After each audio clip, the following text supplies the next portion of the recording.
So the road is blocked. There is a truck that turned over.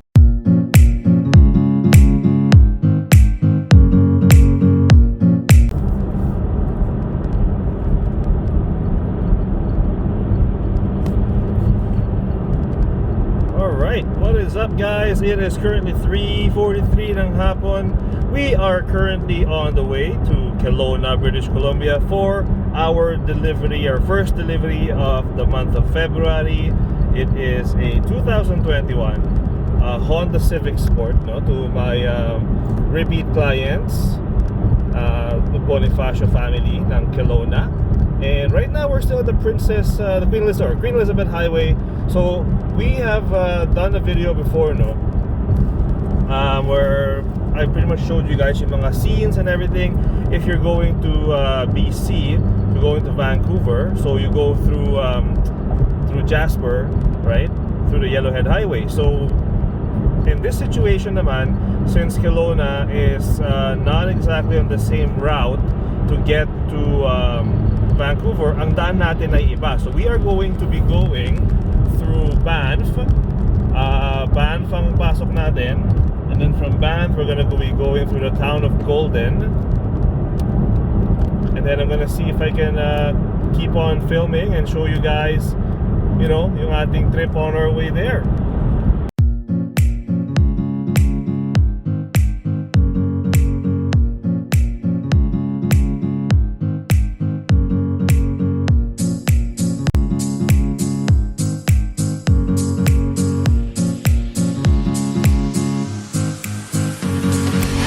Trying to go to BC, Kelowna from Edmonton. This is the shorter way to get there, which is going through Banff.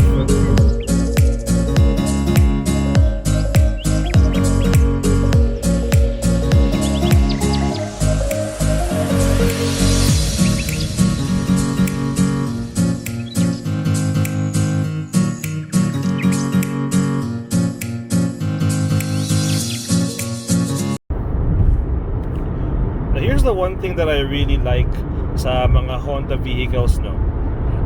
And in some situations, I do find this a lot better compared to blind spot monitor.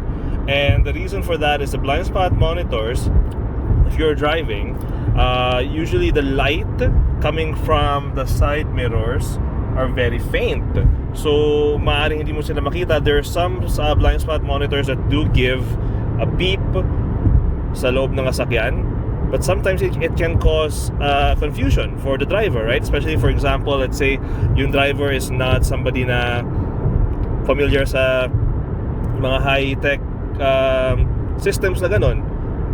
A sudden beep beep beep or wang wang wang sa loob ng sasakyan can throw somebody off guard, especially if maybe it's an elderly person, right? When in fact it's just yung kanilang blind spot monitor. So with the Honda system, with the Honda lane watch, what you do is you have this button on the side, which I will show you, and you press that button and you can see that there. So now the only disadvantage nito is it only shows you yung nasa right side mo when you're driving, but it is a lot better sa opinion ko, no, when it comes to, you know, switching lanes or checking your blind spot than the blind spot monitor in some situations. Especially sa case na to, no, because it's more versatile. You don't, yung kanyang blind spot camera na yan, yung Honda lane watch na yan, hindi siya nag-turn off porque tapos ka nang mag-make ng lane change mo. You can keep it on the whole time. So some people might find that helpful when you're parking, just to make sure na you are within the lines, right? When you're driving forward, you can make sure na there's enough space between you and the other vehicle. So I like yung versatility niya kumpara sa blind spot monitor. And for the left side naman, for the left side ng sasakyan na wala siyang blind spot camera na ganyan, na wala siyang Honda lane watch, it's really as simple as you know, just putting yung tawag dito, yung blind spot mirror, which you can buy very very inexpensively. Lagay mo lang dyan sa left side para meron kang blind spot monitor dyan, and then use this on the right side. See? So I can see right now how far I am sa markings ng daan. So if I need to make adjustments while I'm driving, I can do that.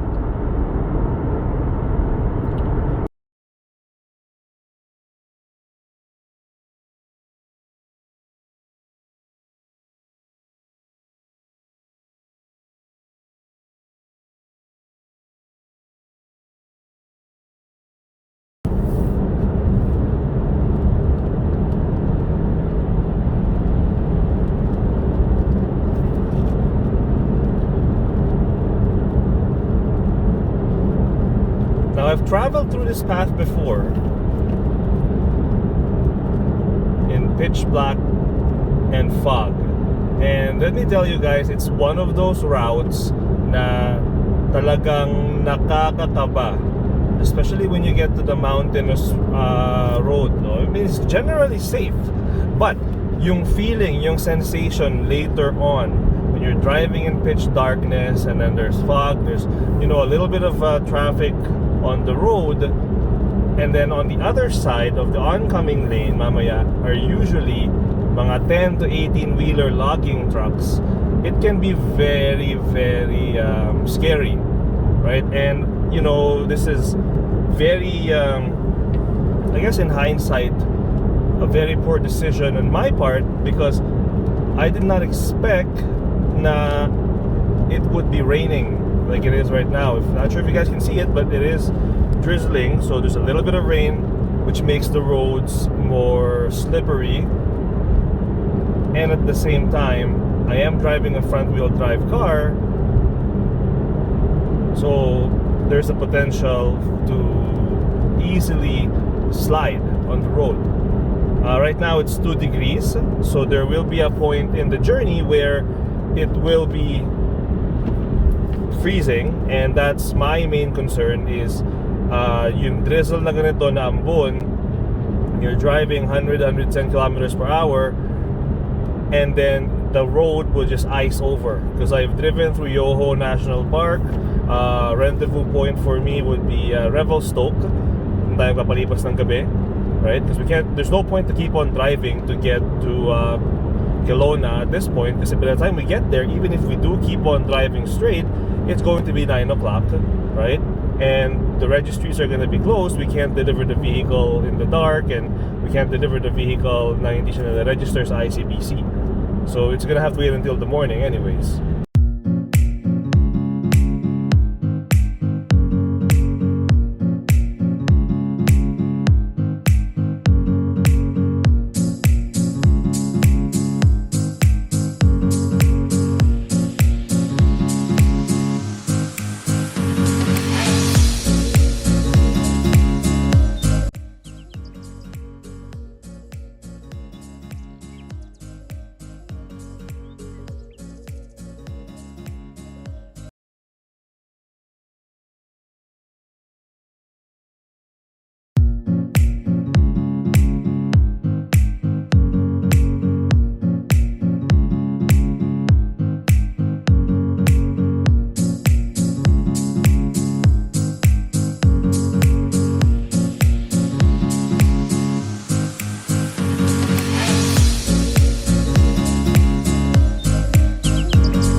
So we're about 2 hours more, I guess. An hour and a half more before we get to Kelowna. The roads are beautiful now. There's no ice, there's no snow, it's just dry. Beautiful mist in the mountains, no? These are the kind of things that I love whenever I go to BC. It's just a really beautiful province. If you live in a different part of Canada and you wanted to visit BC, I highly suggest that you do. Hindi kayo disappoint. It's beautiful, it's gorgeous. If you're just driving through it, like the nature, like I can open the window and it just feels natural.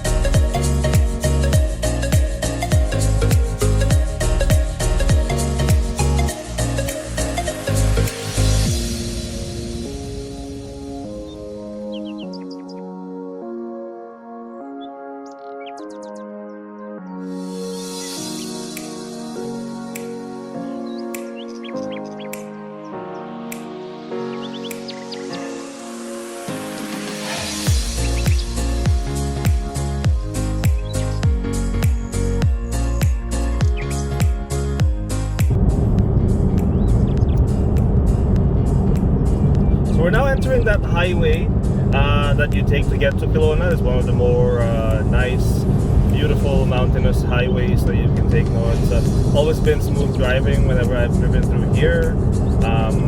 Most of the time people are speeding here, even though there is, I believe, 100 the speed limit. People are going 110, 120. Reminds me a lot of the Coquihalla, except this one feels a bit more safer kasi there's a big may guardrail sa gilid sa kabila, and of course you got this mountain on the right side of the road. But the speed limit is a lot slower.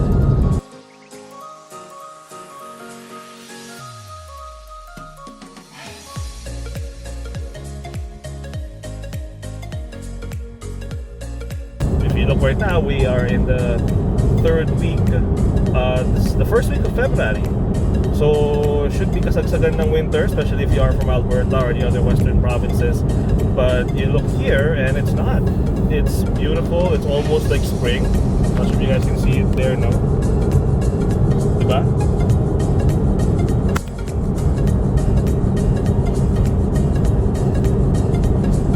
It's always such a beautiful drive.